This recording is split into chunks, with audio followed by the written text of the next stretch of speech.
Assalamualaikum warahmatullahi wabarakatuh.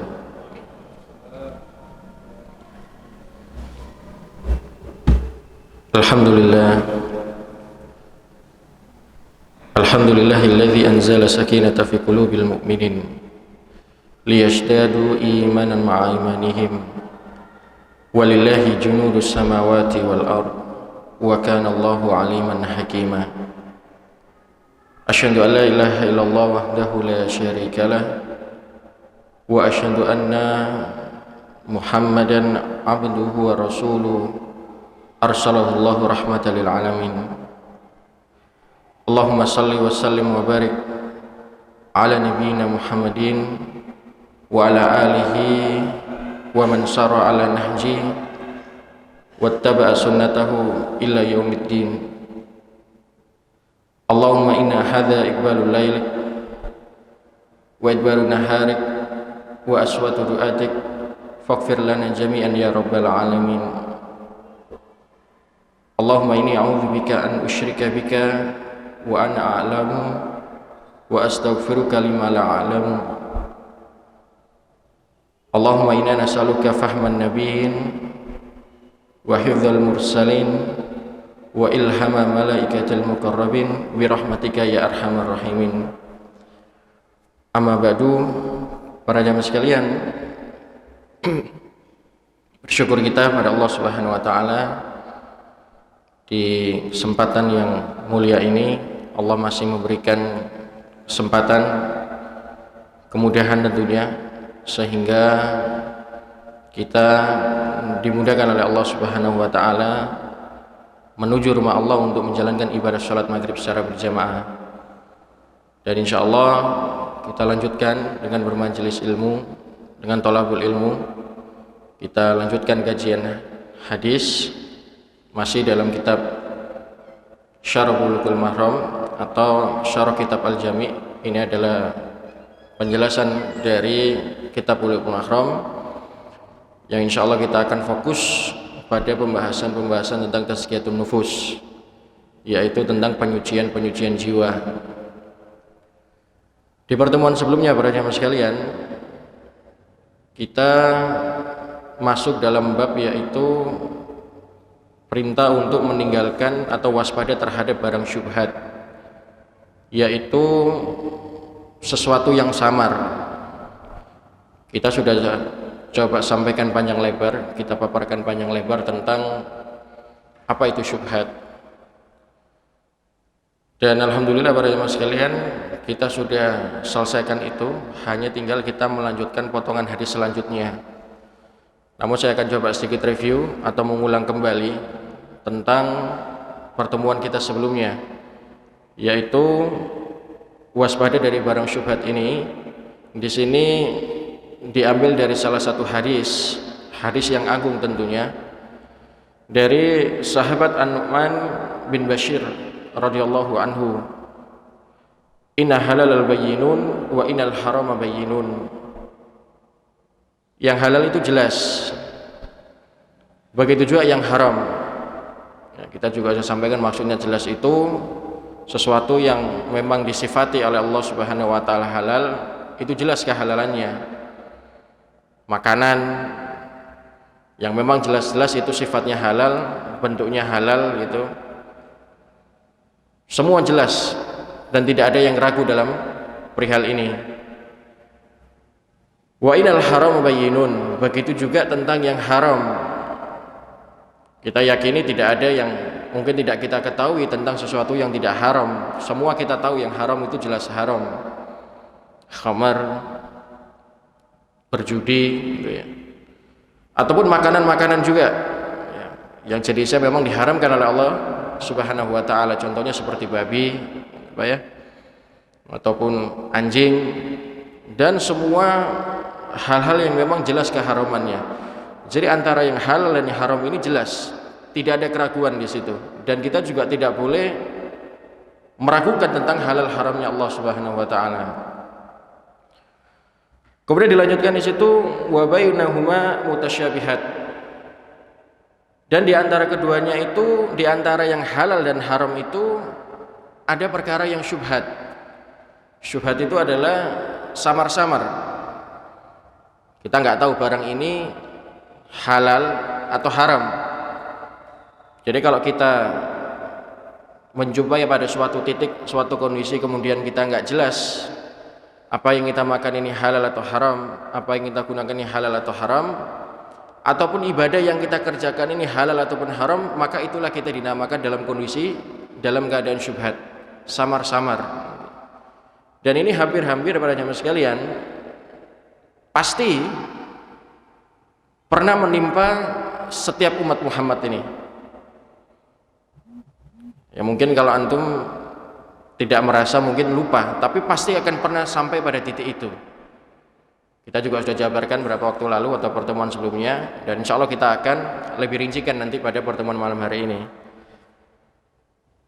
Kemudian dilanjutkan di situ, la ya'lamuhunna katsirun minan nas. Perkara syubhat ini sangat sedikit difahami, itu ya, atau sangat sedikit diketahui oleh umat manusia. Sedikit diketahuinya, tapi oleh sebagian besar umat manusia ini mereka mengerjakan itu. Jadi hampir, para ulama itu mengatakan hampir separuh umat Muhammad ini pasti pernah terkena yang namanya syubhat. Tetapi dia tidak sadar bahwasannya syubhat ini pasti pernah terkena pada dirinya. Biasanya orang-orang yang pekerjaannya memang bercampur gitu ya, yang memang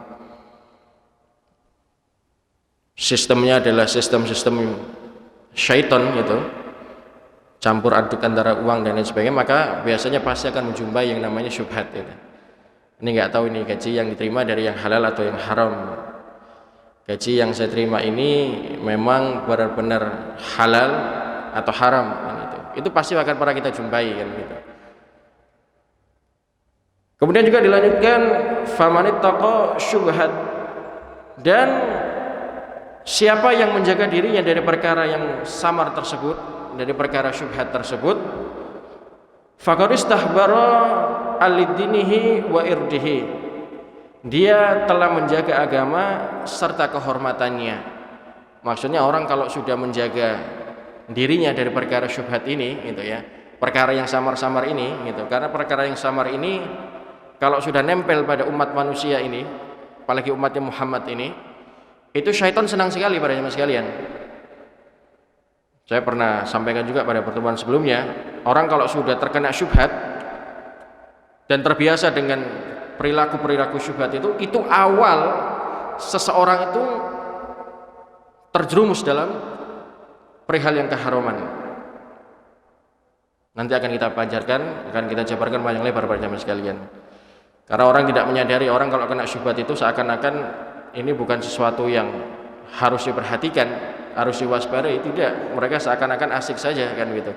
Bahkan mungkin kita sendiri yang saat ini masih rajin beribadah pada Allah Subhanahu wa taala, salat 5 waktu, tapi mungkin kita nggak sadar kalau kita terkena syubhat itu. Apa itu? Biasanya Pak, kalau kita sholat beribadah pada Allah Subhanahu wa taala, yakin ada Tuhan namanya Allah, beribadah minta sama Allah, tapi masih datang ke dukun. Nah itu syubhat Pak. Ini syubhat fil akidah. Dia sholat, dia puasa gitu, tapi tidak murni karena Allah Subhanahu wa taala. Mereka masih percaya dengan apa Pak, orang Jawa kita tuh klenik gitu. Jadi mencampur adukkan itu.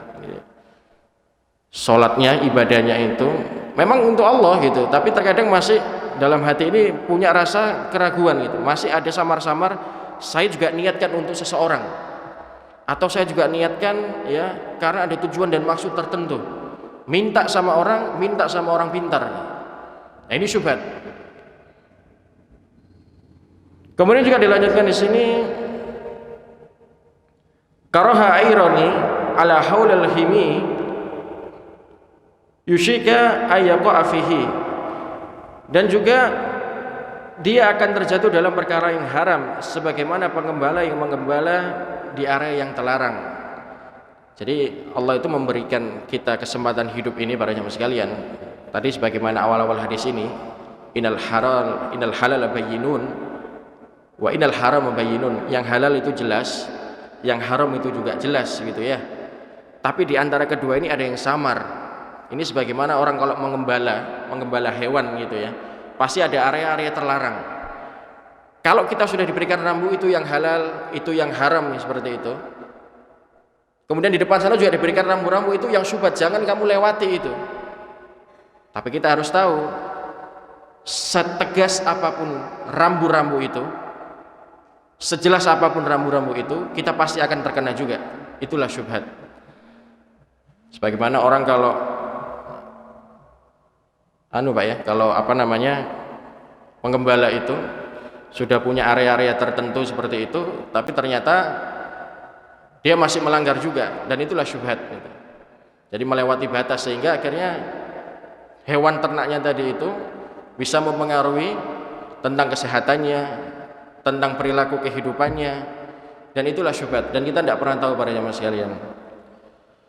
Kemudian wa inna likulli malikihima ala wa innal hima Allahu maharimihi, bahwa setiap area-area yang sudah diberikan patokan itu ada area-area yang harus kita waspadai. Di sini Nabi mengisyaratkan, menganalogikan, kalau kita sudah diberikan rambu-rambu yang halal itu jelas, yang haram itu jelas, pilih salah satu di antaranya. Ya tentu kita akan diperintahkan untuk memilih yang halal.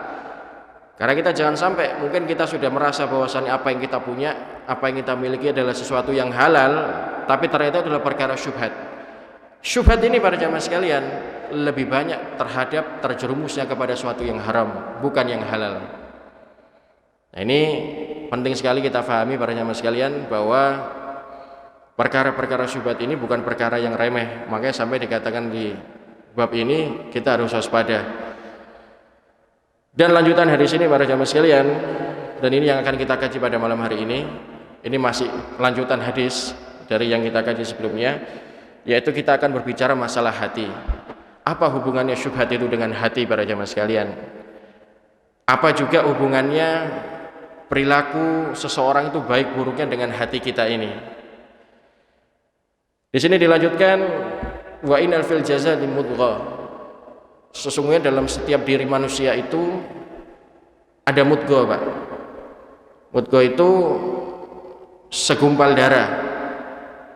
Ada yang mengatakan segumpal daging gitu ya, tapi rajinya mudghah itu adalah darah. Jadi segumpal darah. Siapapun dia pasti punya segumpal yang namanya segumpal darah ini, namanya mudghah. Idza shalahat jasadu kullu. Kalau segumpal darah ini baik, segumpal darah ini bersih gitu ya, shalahat jasadu kullu, maka bisa dipastikan seluruh tubuh orang itu pasti akan jadi baik. Tapi wa na'udzubillah, wa idza fasadat jasadu kullu. Kalau segumpal darah ini buruk, kita tidak pandai kontrolnya para jamaah sekalian. Wa idza fasada jasadu kullu, maka juga sudah bisa dipastikan seluruh tubuh itu pasti akan jadi rusak. Digarisbawahi oleh Nabi sallallahu alaihi wasallam, ala, ketahuilah segumpal darah itu wahiya qalbu, segumpal darah itu namanya hati. Mengapa Nabi tadi mengatakan wa idza fasadat jasadu kullu? Kalau segumpal darah itu buruk, wa idza fasadat jasadu kullu, seluruh tubuh itu pasti akan jadi buruk juga para jamaah sekalian. Maknanya kita nggak pandai kontrol hati ini, mata akan jadi liar. Pendengaran suka dengarkan yang Allah haramkan, suka menggibah orang lisan ini, memfitnah orang, menggunjing, namimah, adu domba, dan berbagai macam kemaksiatan-kemaksiatan yang pasti akan dia lakukan manakala seseorang itu tidak pandai mengontrol segumpal darah ini, wahiya qalb atau wahiya qalbu, yaitu segumpal darah ini adalah namanya hati. Nah, para jamaah sekalian, ada juga hadis yang lain, yaitu dari sahabat yang mulia Hudzaifah bin Yaman. Beliau mengatakan turadunal fitan 'alal qulub. Jadi memang fitnah itu sengaja oleh Allah Subhanahu wa taala itu ditempelkan, ditembakkan gitu ya, dalam diri manusia. Di mana itu? Di dalam hati. Kemudian dikatakan juga di sini ka'arsil urdan. Dan kalian harus minta perlindungan dari Allah Subhanahu wa taala.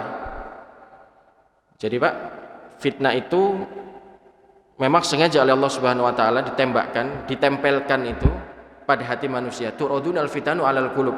Nabi tidak mengatakan turadunal fitanu 'ala hadza, 'ala asmah. Karena ucapan, Pak ya, fitnah itu karena ucapan. La. Tapi memang wahyu dari Allah Subhanahu wa taala melalui Nabi kita Muhammad, turadunal fitanu 'alal qulub. Memang sengaja fitnah itu ditempelkan, ditembakkan, digandolkan dalam hati-hati manusia. Dan kalau sudah menempel pada hati-hati manusia, para jamaah sekalian, fitnah itu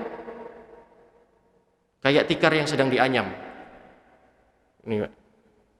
Tikar anyaman itu kan satu kesatuan ini.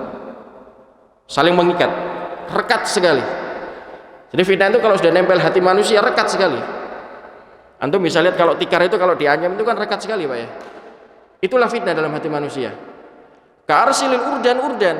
Dan kalau kalian sudah merasa, sudah tahu bahwasanya hati itu tempatnya fitnah, ka'arsilil urdan, minta perlindungan pada Allah Subhanahu wa taala.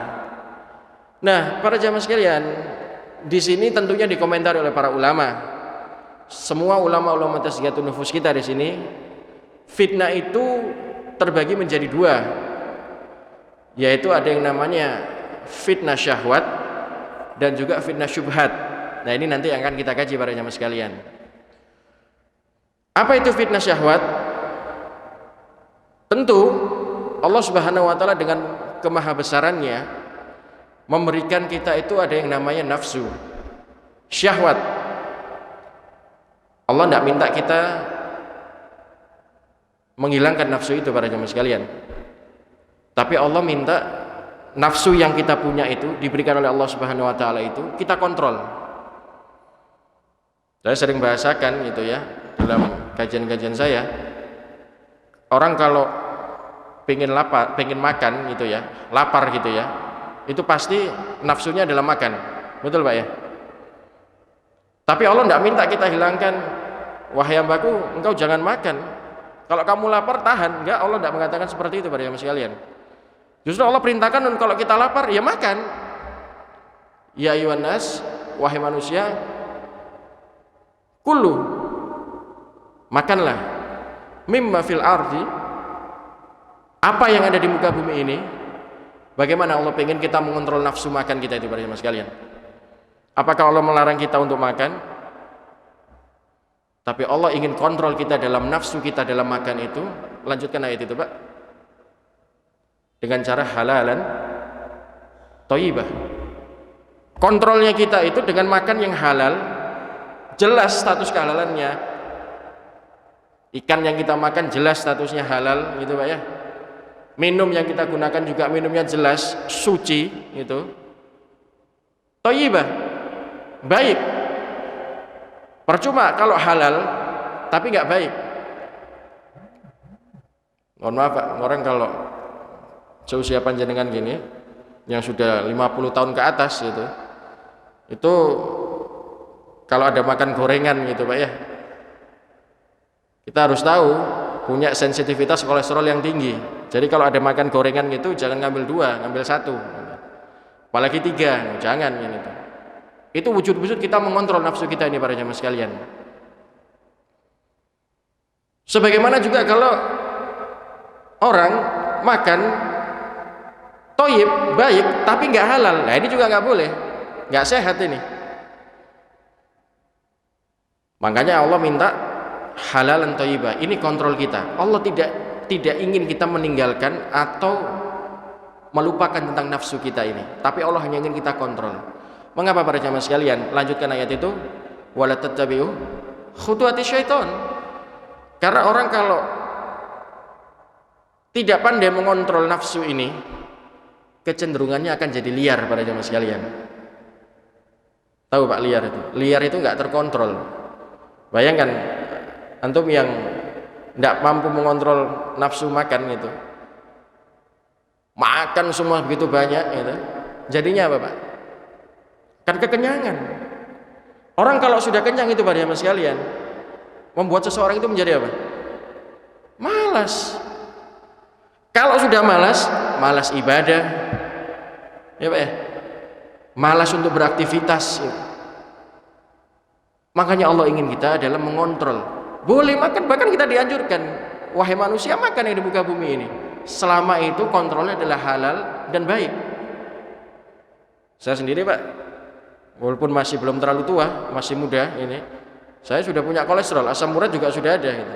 Jadi kalau saya sudah belakang ini sudah sakit sekali, saya kurangi makan-makan yang gorengan itu. Saya minum jamu itu sudah alhamdulillah ringanan. Saya buat tidur besok sudah enakan gitu. Kontrol Pak. Itu contoh dalam perihal makan. Contoh lain Pak, ini dalam keseharian kita sehari-hari, tidur. Apakah Allah melarang kita untuk tidur? Tidak. Semua orang pasti punya nafsu yang namanya mengantuk. Orang kalau ngantuk, nafsunya apa Pak? Tidur. Ada orang nafsunya ngantuk itu jalan-jalan, nggak ada Pak, tidur. Apakah Allah larang kita untuk tidur? Tidak. Nanti Pak panjenengan ini sudah malam, nanti selesai pulang sholat isya, lelah setelah tadi seharian bekerja, mengantuk, lelah, tidur. Memang Allah perintahkan untuk tidur, istirahat. Wa ja'ala laila libasa. Allah beri kesempatan kita tidur, istirahat, tidur.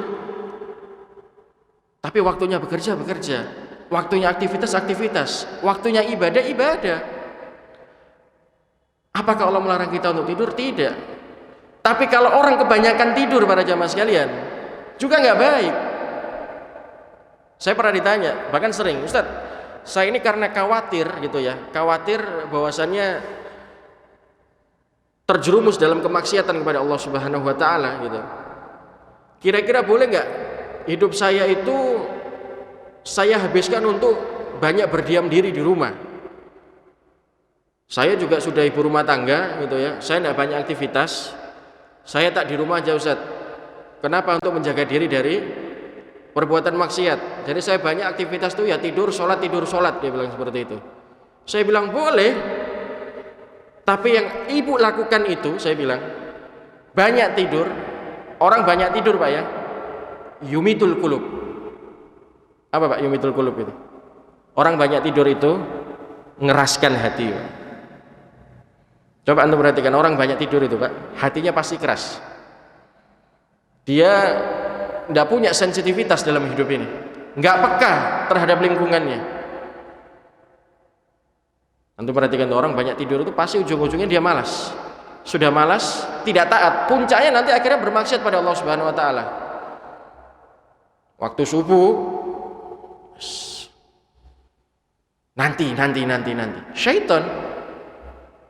Coba antum perhatikan itu Pak. Pasti ada di tengah-tengah kita seperti itu. Makanya Allah mengatakan kalau kita waktunya tidur, boleh tidur, tapi kontrolnya jangan berlebihan. Ini fitnah masalah syahwat para jamaah sekalian. Makanya kenapa di sini dikatakan hati itu tempatnya seseorang mengontrol, mengawasi, menjadi komando dalam tubuh manusia ini. Saya sampai lupa tadi membahasakan atau menyampaikan perkataan Ibnu Qayyim al-Jauziyah. Beliau itu pernah mengatakan wakal Malik al-mutasyarrifi li junudi. Beliau mengatakan hati itu Pak, itu ibarat panglima perang, komandan. Jadi hati ini awal penggerak seseorang itu dalam tubuh manusia itu mau berbuat apa dia. Jadi kalau hati itu panglima, tangan, mata, telinga, lisan, hidung, kaki, itu adalah kopralnya, anak buahnya. Tapi kontrol hati awal itu bukan pada otak, tapi dalam hati ini. Sehingga makanya kenapa kita pentingnya para jemaah sekalian fokus tentang tazkiyatun nufus ini, tentang hati manusia ini. Kita harus ingat yauma yanfalu malu wala banun illa man atallaha biqalbin salim. Nanti itu para jemaah sekalian, manakala kita menghadap Allah Subhanahu wa taala, kita tidak lagi membawa harta-harta kita. Istri-istri kita itu tidak ada manfaat lagi para jemaah sekalian. Kemewahan-kemewahan yang kita punya itu tidak bermanfaat lagi. Illa, kecuali man atallaha biqalbin salim. Kecuali kita menghadap datang kepada Allah Subhanahu wa taala itu membawa hati yang bersih, qalbun salim, hati yang sehat. Hati yang manakala kita hidup di dunia ini para jamaah sekalian senantiasa pandai mengontrol, menjaga hati ini. Makanya Imam Malik mengatakan al-mutasyarrif fil junudi, hati itu adalah panglima perang. Baik, kita lanjutkan para jamaah sekalian. Setelah tadi yang pertama adalah fitnah syahwat. Jelas Pak ya? Allah tidak minta kita menghilangkan syahwat itu. Karena orang kalau menghilangkan syahwat atau nafsunya itu para jamaah sekalian, kita juga tidak akan bisa eksis di muka bumi ini tentunya. Justru dengan nafsu itu bagaimana kita harus mengontrolnya. Nanti kita akan paparkan panjang lebar di pertemuan berikutnya tentang nafsu tadi, tentang syahwat itu. Syahwat itu ada nafsu mutmainah, ya, nafsu yang selalu membawa ketenangan. Ada juga nafsu lawahma, nafsu yang tidak pernah konsisten Pak, yang ngalor ngidul nganan ngiri, ngajak ke sana, ajak maksiat, ajak halal, ngajak haram, itu ada Pak seperti itu. Ada juga nafsu yang senantiasa mengajak memang murid dia dalam kemaksiatan kepada Allah Subhanahu wa taala. Itu nanti kita akan sampaikan di pertemuan selanjutnya para jemaah sekalian. Jadi jelas Allah tidak ingin, Allah juga tidak mau kita menghilangkan nafsu, tapi kita ingin atau Allah ingin kita pandai mengontrol nafsu itu para jemaah sekalian. Itu fitnah yang pertama. Kemudian fitnah yang kedua adalah fitnah fil akidah. Fitnah fil akidah ini atau fitnah syubhat ini Pak, itu ada dua. Jadi fitnah syubhat, dari fitnah syahwat, sekarang fitnah syubhat. Fitnah syubhat ini ada dua, fil akidah dan fil muamalah. Apa itu dalam fil akidah? Dalam perihal akidah, saya tadi sudah mukadimah sedikit Pak ya. Kita sholat Pak 5 waktu, sholat berjamaah seperti ini gitu ya. Ngajinya nggak putus gitu, tapi datang ke dukun, minta sama orang pintar, percaya dengan klenik-klenik gitu. Ustaz, ini cincin saya ini ada isinya ini, ada mbahnya gitu. Ini saya pakai di samping saya beribadah tawakal sama Allah, ini juga yang menjaga saya. Wah, ini syubhat Pak. Ada Pak yang seperti itu ya? Banyak. Sholat, puasa, zakat gitu, tapi berlebihan dalam orang-orang soleh. Gulu Pak, berlebihan dalam orang-orang soleh, memuliakan orang-orang soleh. Ini berlebihan ini tidak boleh Pak. Ini awal timbulnya syubhat, sehingga nanti sampai akhirnya adalah kita mahabbah, cinta yang berlebihan sama orang itu, akhirnya menduakan Allah Subhanahu wa taala. Ya akhi, kita kalau baca Al-Qur'anul Karim, dulu itu para pembenci Rasulullah sallallahu alaihi wasallam, Abu Lahab, Abu Jahal, kalau mereka ditanya siapa pencipta langit dan bumi ini, demi Allah para jemaah sekalian, mereka semua serentak mengatakan ada Tuhan namanya Allah. Loh iya Pak, itu ada loh ayatnya itu. Itu dalam surat Az-Zumar. Kalau tidak salah, saya nggak terlintas ayatnya saat ini. Kalau ditanyakan pada mereka siapa pencipta langit dan bumi, dia tahu serentak menjawab ada Tuhan namanya Allah. Tapi apa yang menyebabkan mereka tidak bisa masuk ke dalam surganya Allah Subhanahu wa taala? Ternyata Pak, kalau mereka beribadah itu minta sama Allah itu masih pakai perantara Pak. Ya Pak ya, orang jahiliyah dulu kan masih pakai patung-patung Pak ya, berhala itu. Mereka minta sama mereka itu dijadikan perantara untuk minta pada Allah Subhanahu wa taala. Inilah yang dinamakan syubhat pada jemaah sekalian. Jelas ini hukumnya adalah haram. Ini adalah awal keharaman. Sehingga kalau saat ini juga masih terjadi, kita tidak perlu kaget gitu. Ada orang sholat gitu, sholat tahajudnya juga tidak putus, sholat malamnya terus, qiyamul lailnya istiqomah begitu ya. Tetapi masih suka datang ke dukun minta pada orang pintar. Nah, ini bahaya sekali para jamaah sekalian. Apalagi di era modern saat ini, dukun itu sudah tidak mengerikan, Pak, tidak seperti orang dulu. Dukun-dukun zaman dulu masih pakai tengkorak gitu, Pak ya. Pakai tasbih yang besar gitu ya. Serba hitam. Sekarang enggak, Pak. Lebih modern para jamaah sekalian, pakai jubah sekarang ini. Ustaz, ini bukan orang pintar ini. Ini bukan dukun, ini orang pintar ini. Ini sholat kiai saya itu. Iya. Iya, saya bilang gitu. Tapi apa amalan yang dikerjakan? Subhanallah, Pak, kita pernah terjadi di salah satu wilayah kita juga itu. Di daerah Surabaya dulu. Pernah ada, Pak ya? Santrinya banyak itu. Dia kiai gitu, Pak. Tapi ternyata amalan yang dikerjakan apa, Pak? Naudzubillah min dzalik.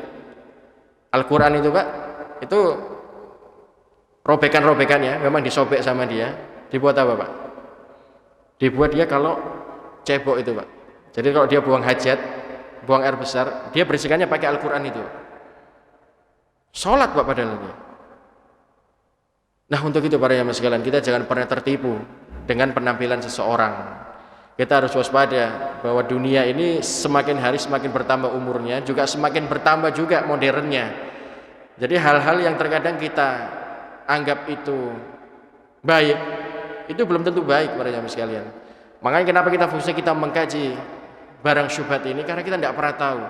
Semakin ke sini, Pak, ya, syubhat itu semakin nggak jelas itu. Maka kita harus waspada dan senantiasa memaghfiri diri kita dari barang-barang yang syubhat ini. Itu yang pertama. Fitnah syubhat fil akidah. Fitnah syubhat yang kedua, setelah tadi fil akidah, masalah akidah, yang kedua adalah masalah muamalah. Masalah muamalah. Contohnya apa para jamaah sekalian? Kita, Pak, bisnis.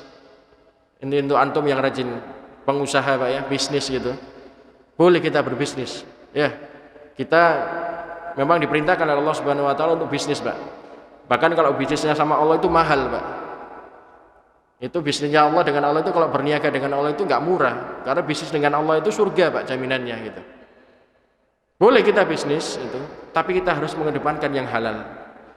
Apa maksudnya fitnah syubhat ini dalam perihal muamalah, Pak? Kita bisnis, Pak. Kita tidak pernah mau tahu gitu. Apa yang kita dapat ini halal haram itu nggak jelas, Pak. Wes apa caranya, pokoknya saya bisnis dapatnya untung. Banyak yang seperti itu, Pak. Melegalkan berbagai cara. Siapa caranya saya bisa menang tender pokoknya. Nanti kalau nggak gitu para jamaah sekalian, muncul falsafah. Waduh, Ustaz, ini gak dicupuk. Eman nih, dicupuk wong kafir. Ini syubhat, Pak. Ketika seseorang mampu mengeluarkan dari lisannya, iki eman nek gak ngono dijupuk wong kafir, mending saya ngambil. Seakan-akan para jamaah sekalian, ini seakan-akan ya. Dirinya tuh paling pandai mengontrol nafsu tadi itu. Mengontrol masalah syahwat ini, masalah syubhat ini. Syahwat syubhat ini seakan-akan dia paling pandai mengontrolnya. Padahal kalau dia nanti sudah megang itu masalah muamalah tadi itu, syubhat tadi masalah muamalah, dia mengatakan daripada diambil orang kafir, mending saya ngambil umat Islam, dia bilang seperti itu. Akan lebih banyak perkara yang akan dihadapi nantinya. Nah, itu tahu masalah syubhat, masalah fitnah, dan berbagai macam permasalahan-permasalahan yang dihadapi. Itu falsafah yang sudah umum, Pak, kita jumpai. Wah, yang manusia tinggal gak jupuk wong kafir. Wah, ini orang-orang yang mendapatkan amanah saja, Pak, itu berat tanggung jawabnya gitu. Bahkan mereka mungkin orang istiqomah itu mungkin mereka malah tidak mau sebetulnya, karena memang saking khawatirnya. Sampai makanya dalam perbahasan sebelumnya, dalam pertemuan kita sebelumnya ya, ulama-ulama salaf itu para jamaah sekalian, ulama-ulama terdahulu kita, itu karena saking berhati-hatinya dalam perkara syubhat ini, perkara yang nggak jelas ini halal ataupun haram, perkara yang mubah saja, mubah itu perkara yang dibolehkan, Pak, itu mereka tinggalkan. Mubah, Pak, boleh, itu karena mereka saking berhati-hatinya, mereka tinggalkan. Mereka khawatir kalau dia mengerjakan yang mubah ini, saya nggak tahu ini halal atau haram gitu. Lebih baik mengerjakan yang halal, meninggalkan yang haram. Karena itu nih, Pak, syubhat ini samar itu. Sehingga kita kalau tidak ada ilmu untuk ini, tidak pandai untuk mengontrol ilmu ini tentang syubhat ini, ingat, Pak, syubhat ini adalah awal kita terjerumus dalam keharaman. Mungkin kita yang hidup sudah 30 tahun, 40 tahun, mungkin sampai panjenengan antum yang sudah 70 tahun gitu, Pak ya. Coba renungkan Pak, sudah berapa banyak mungkin dulu kita pernah termakan syubhat. Syubhat masalah ibadah seperti ini Pak ya. Syubhat masalah penghasilan gitu. Karena kita hampir-hampir Pak, itu pasti pernah gitu. Sekelas ulama sekalipun Pak, itu pasti pernah. Loh kok bisa Ustaz? Loh iya. Loh kita ini manusia nggak ada yang maksum Pak. Kullu bani Adam khata'u wa khairu khata'ina tawwabun. Setiap manusia ini pasti pernah tergincir dengan namanya kemaksiatan, khilaf gitu. Wa khairu khata'ina tawwabun, tapi sebaik orang yang buat kesalahan, kekhilafan itu segera beristighfar mohon ampun pada Allah Subhanahu wa taala. Sehingga kita jangan pernah merasa diri kita adalah paling bersih para jamaah sekalian. Hanya saja Allah itu masih berbaik hati sebetulnya menutupi aib-aib kita ini. Orang-orang itu Pak yang berkuar-kuar di sana mencaci maki saudara muslimnya itu, saking saja Allah itu masih menutupi aibnya Pak. Bayangkan kalau aib itu dibuka Pak, mau antum duduk di hadapan saya Pak? Aib itu berbau, mau antum duduk di hadapan saya? Saya rasa tidak akan pernah mau pada jamaah sekalian. Tapi dengan kemahabesaran Allah Subhanahu wa taala, Allah masih memberikan kita kesempatan pada jamaah sekalian yang dulu pernah berbuat maksiat pada Allah Subhanahu wa taala, tergelincir, segera beristighfar dan bertaubat pada Allah Subhanahu wa taala. Itu perihal fitnah masalah syubhat fil akidah dan fil muamalah. Nah, para jamaah sekalian, dari fitnah-fitnah ini tentunya adalah awal, Pak. Kalau dua hal ini, fitnah masalah syahwat dan syubhat ini kita tidak pandai mengontrol, ini akan menyebabkan seseorang itu terkena yang namanya sumumul qulub.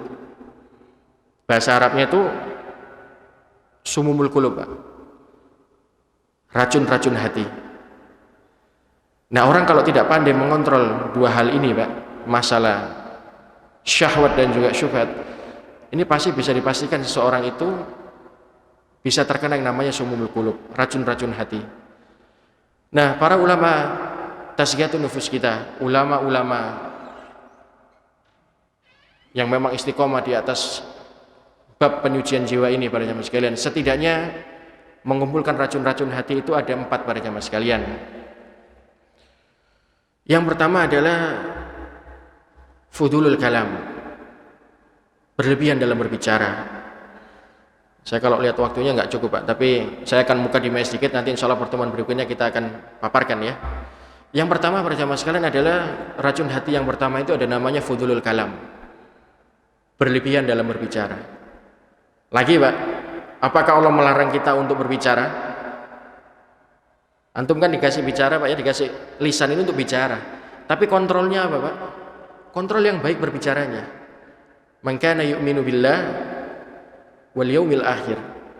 Orang kalau beriman pada Allah dan yaumil akhir, tahu punya orientasi akhirat Pak, falyakul khairan. Lisan ini digunakan untuk bicara yang baik.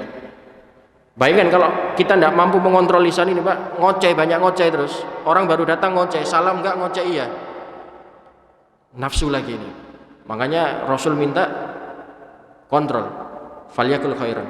Kalau kita tidak pandai mengontrol lisan ini dengan perkata yang baik, auliyasmut, diam. Diam ini pada jamaah sekarang itu iman, menyelamatkan sejengkal kita dari berbuat kemaksiatan pada Allah Subhanahu wa taala. Bayangkan kalau kita tidak mampu mengontrol ucapan ini, Pak. Berapa banyak hujatan yang keluar dari lisan kita ini. Fulan ini begini. Ya, Pak ya.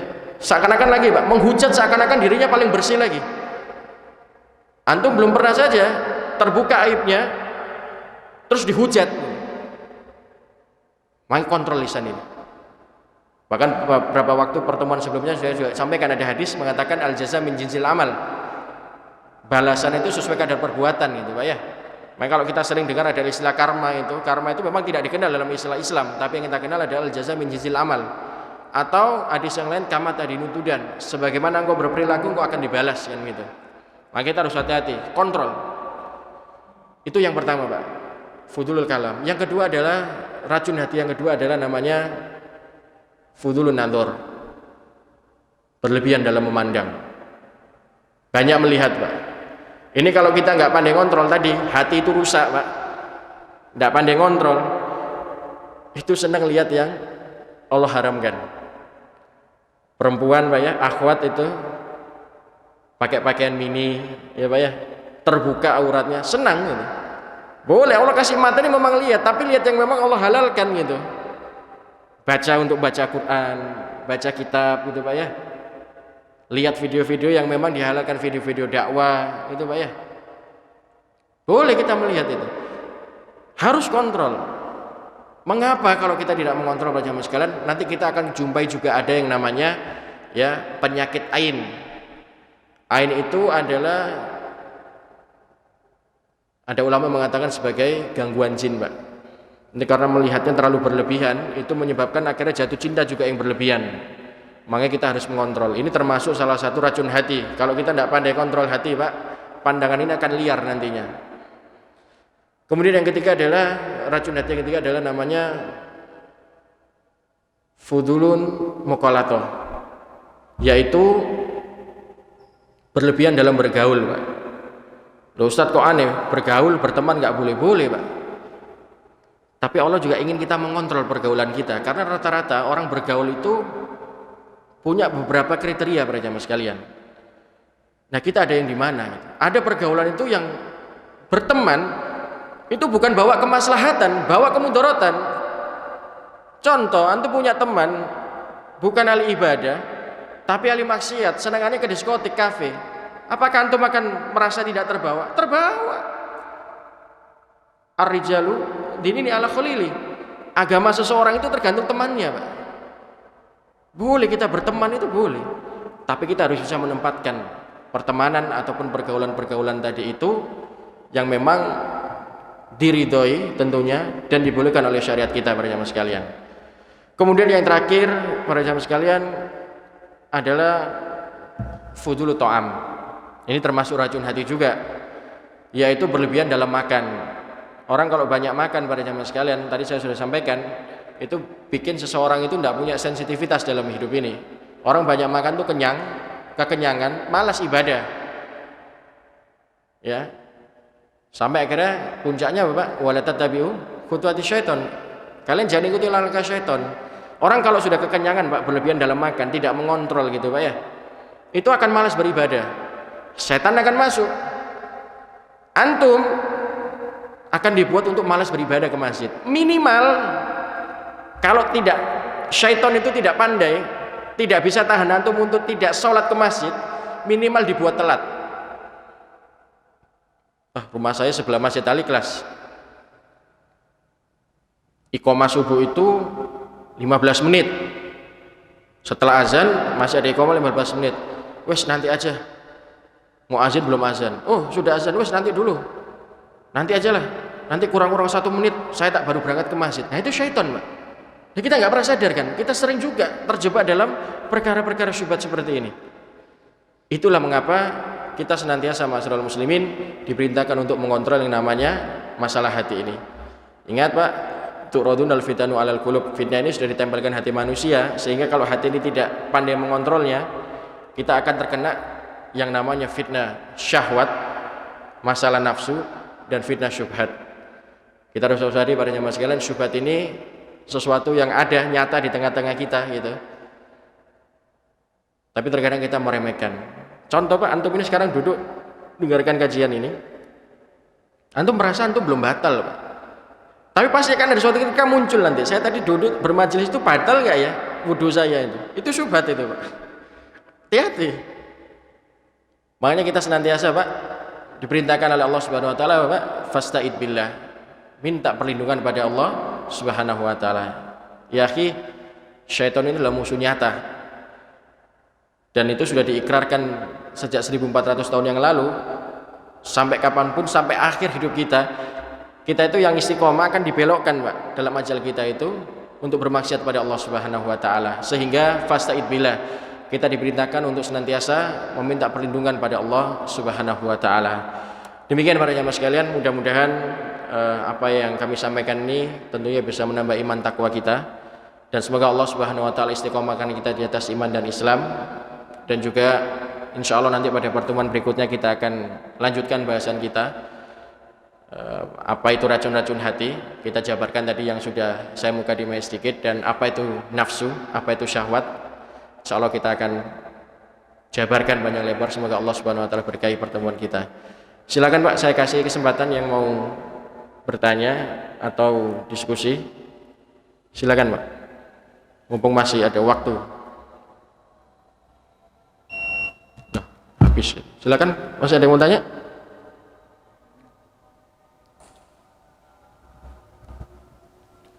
Cukup? Baik para jamaah sekalian, mudah-mudahan Allah Subhanahu wa taala senantiasa memberkahi setiap langkah kaki kita, meridhoi setiap aktivitas kita, sehingga apa yang kita usahakan, amalan-amalan yang kita kerjakan senantiasa diterima oleh Allah Subhanahu wa taala dan menjadi bekal amal soleh kita, sehingga nantinya pada saatnya tiba Allah memanggil kita dalam keadaan husnul khatimah dan benar-benar dalam keadaan wala tamutunna illa wa antum muslimun. Semoga ada manfaatnya. Aku qouli hada wa astaghfirullah li wa lakum wa lisailil muslimin fastaghfiru innahu wal ghafurur rahim. Subhanakallahumma wa bihamdika asyhadu an la ilaha illa anta astaghfiruka wa atubu ilaik. Kurang lebihnya mohon maaf. Wassalamualaikum warahmatullahi wabarakatuh.